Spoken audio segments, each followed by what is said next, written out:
Hello everyone, it's Matt, and I thought I would check in with yet another Ringo album review. So I had to take some time off work. Took this week off, so I know it's been a while since I've done a video.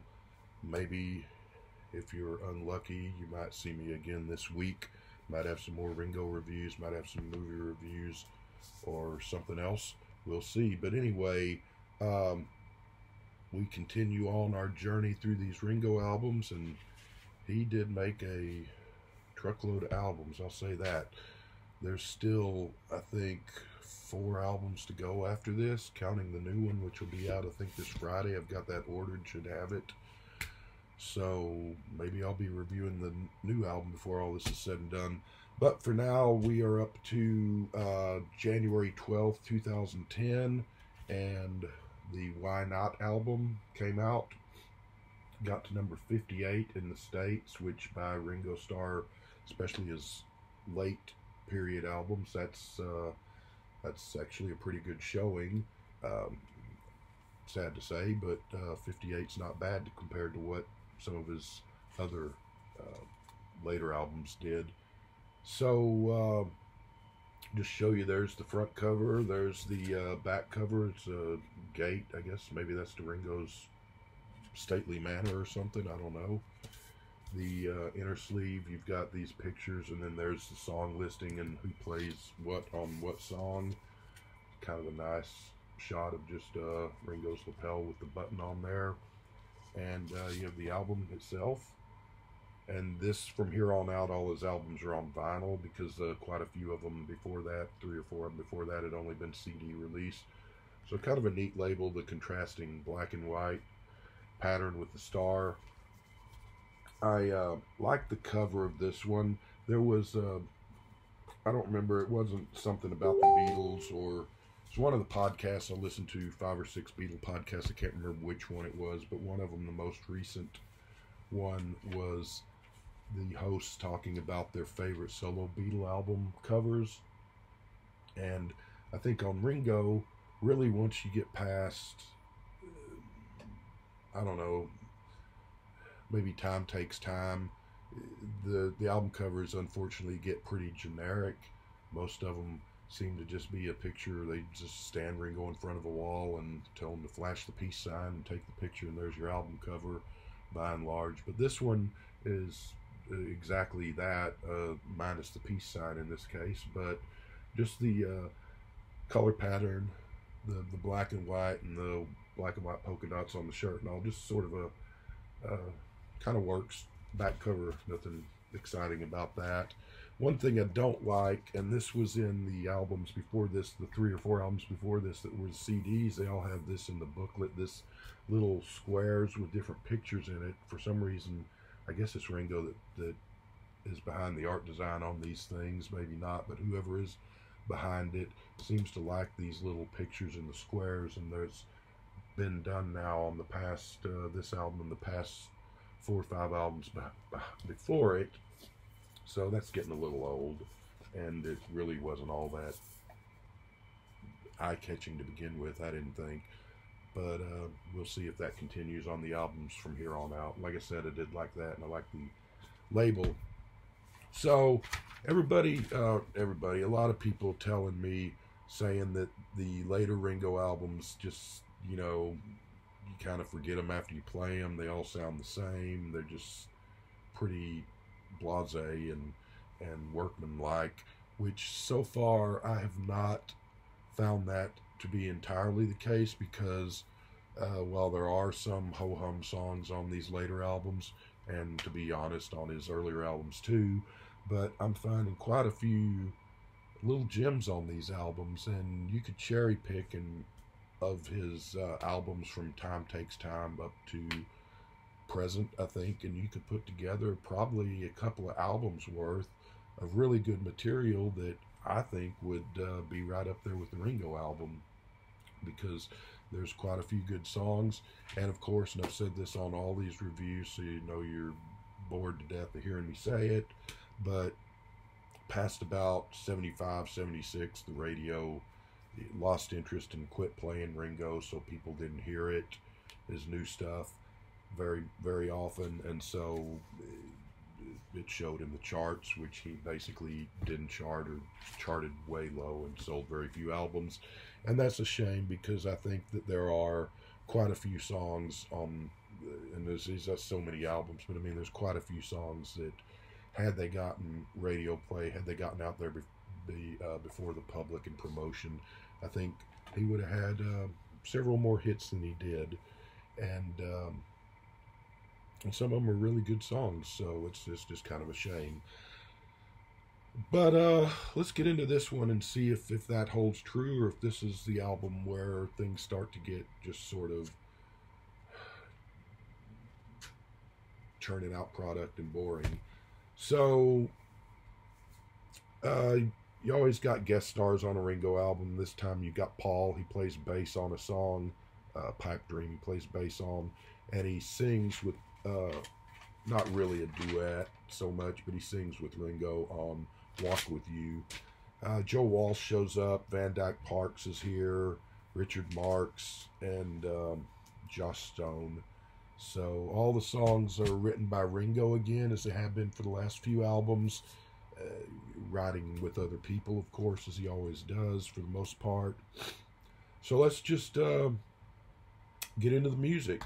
Side one, first song is Fill in the Blanks. Sorry, my voice is worse than it usually is. I've kind of had a bit of a cold and getting over that, so if I sound a little strained, apologize for that. Anyway, Fill in the Blanks opens the album. Not a great opener. It's just sort of a pedestrian rocker. Joe Walsh plays guitar on this. He got some nice guitar parts here and there, but really just sort of a bland rock song to open the album. Nothing too exciting. So I'm only going to give that a 5. Second song, Peace Dream, which, like I already said, Paul plays bass on. This is Ringo in his peace and love mode, as he is so often, which can get a little tiresome at times, even though the sentiment is always good, so can't really fault him too much. But you got the line John Lennon said in Amsterdam from his bed to, peace and love is good, or whatever. I really don't remember. Got a nice little instrumental interlude about 3/4 through the song. Again, nice sentiment, but just so-so song. Nothing really special about Peace Dream. I'm going to give that a 5 as well. This is a little bit better than Fill in the Blanks, I guess. So maybe I'll go 5.5. Now we get to The Other Side of Liverpool. Things start to pick up a little bit here.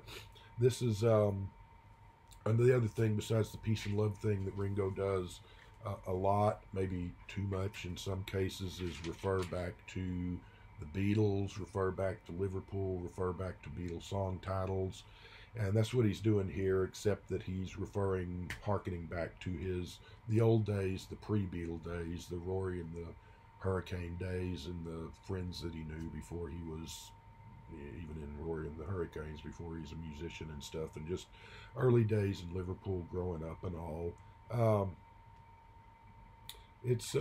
I like it though. It opens up with kind of this menacing sort of spy music type music, kind of like Without Understanding from Vertical Man, even though it's not as good as that song. I like that song a lot.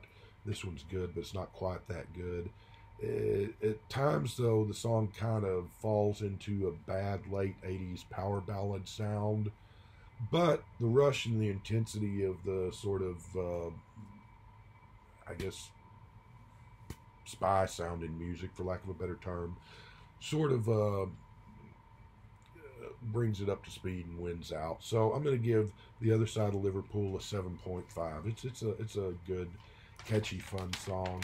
And even though it's Ringo once again talking about the old days, in this case he seems pretty heartfelt and into it, and it works, and so it's a good song. So we move on to song number 4 on side 1, which is the aforementioned Walk With You, which Ringo and Paul sing together. Both of them are in great voice on this, which I'm not today. I'm sorry. Nice reassuring message of just having someone in your life to share your life with and walk with and be with. So that's nice. I like towards the end of this how Paul sort of stumbles over himself because he sings "When I Walk with You, When I Talk with You," and he sort of stumbles a bit there, and that's a nice little snippet. It's fun, kind of like when his voice cracked in "If I Fell."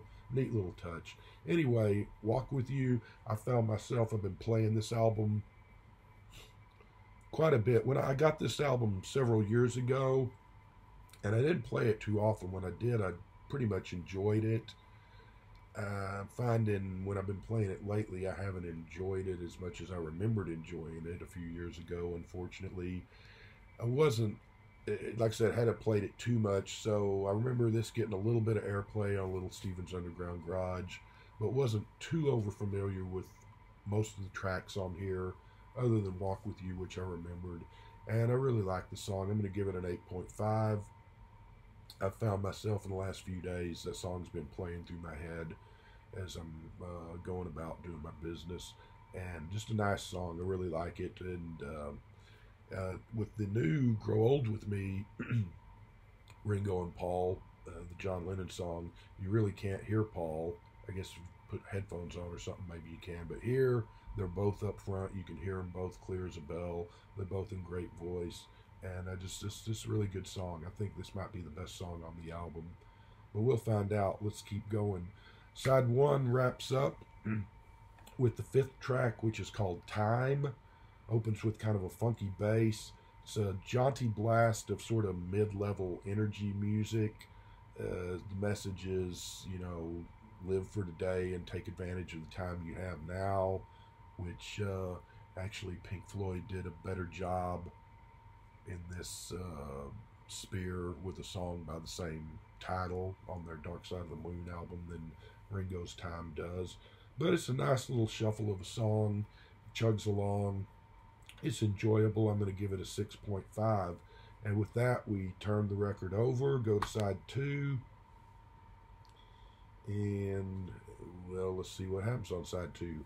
Side two opens with a song called "Everyone Wins." This was a re-recording of a 1992 B-side, which I guess was a single released from "Time Takes Time," because it wasn't on the album, I don't think. I don't know why they re-recorded it. I'm trying to remember, and I can't remember the 1992 version. I hope it was better than this. This song, I really can't think of much to say about it other than it's just there, and it's not very welcome. I'm just going to give it a 4. There's just not much to it. And this, when people are saying the Ringo later albums all sound the same and they just, not much to them, this would be a prime example of that, even though I do disagree that there are some good things in these albums. Song number 2, "Mystery of the Night," is a song that Ringo co-wrote with Richard Marx. He was big in the 80s and 90s. "Mystery of the Night" sounds like a Richard Marx song, which is never a good thing. Just sort of a bland 80s, late period 80s music. After, music had kind of gone downhill sound to it.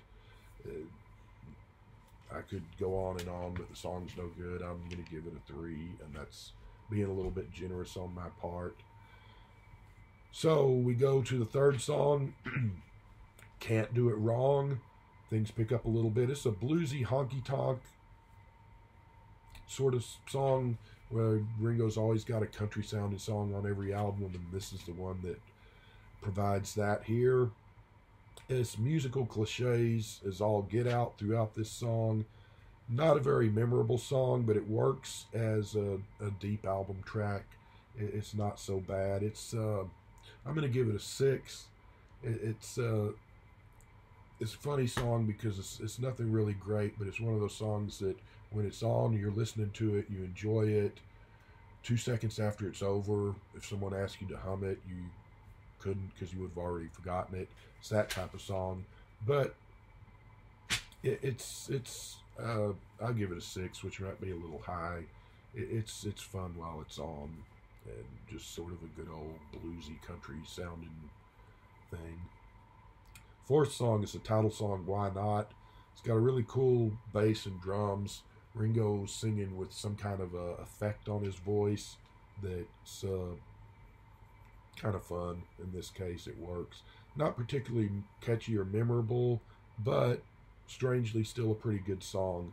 The Indian music touches and the girls singing, that's kind of fun. It's got some really nice drumming. Ringo plays drums here and he plays keyboards as well. Not at the same time, I'm imagining, but he plays some other songs. He plays piano and so forth, some other instruments just in addition to drums. But why not? Title track is fun, little ditty. I'm going to give that a 7. And let me revert. There was something I wanted to say about the backup girl singers in one of these songs that I really like, but now I can't find it. I guess I forgot to write it down. One of those songs on side 1. So moving on, forget I said that. The album ends on a crap note, I'm afraid to say. Who's Your Daddy? Anytime you've got a song that's the title is some stupid, lame 90s catchphrase, especially 10 years after the fact, you know you're probably in trouble. This has Joss Stone, who I think she's still around. She's one of those little chippy singers that popped up back in the 90s or 2000s. And in her case, she actually does sing pretty well, has a good voice, and does write her own songs. So it's not like she's, you know, Britney Spears or something. But she's not too far off of it. She's not very good. She sings most of the song, this sort of big, ballsy, broad, caterwauling sound. And Ringo just basically pops up to say, "Who's your daddy? Who's your daddy?" Sings a few other lyrics, but 90% of it is just, "Who's your daddy? Who's your daddy?" Generic blues rock at its worst. Just shitty way to end the album. Who's Your Daddy gets a 1. So, looks like this album is not quite as good as I remembered. It's, well, it's not quite horrible. It's really, I don't know that I'll be playing this one other than When I Walk With You and maybe the title track. I don't know, I'll be revisiting this too much in the future. And the thing that's kind of a shame, because the 3 or 4 Ringo albums before this that I was not overly familiar with before I went into these reviews and got to know them, I really like, and I have been playing, I have been revisiting. So it's you know, I mean, I've listened to this. I've played it in the last 2 or 3 weeks. I've played it a number of times to familiarize myself with it. And I mean, I'll go back and revisit it some, see if I have a change of heart. But for now, I would give it a 5, but there's 2 or 3 songs that are okay. I'm going to push it up to a 6. And really should probably just be sticking with a 5. It's got a nice cover at least. We'll see what happens. We still got, like I said, 3 albums and then the new album coming out here on Friday. So 4 Ringo albums to go. Feels like I've been doing Ringo reviews here for 2 years, but we'll get through them and then we'll move on to whoever I decide to review after that. But take care. Hope everybody's having a good October and Halloween season, and we'll see you later on.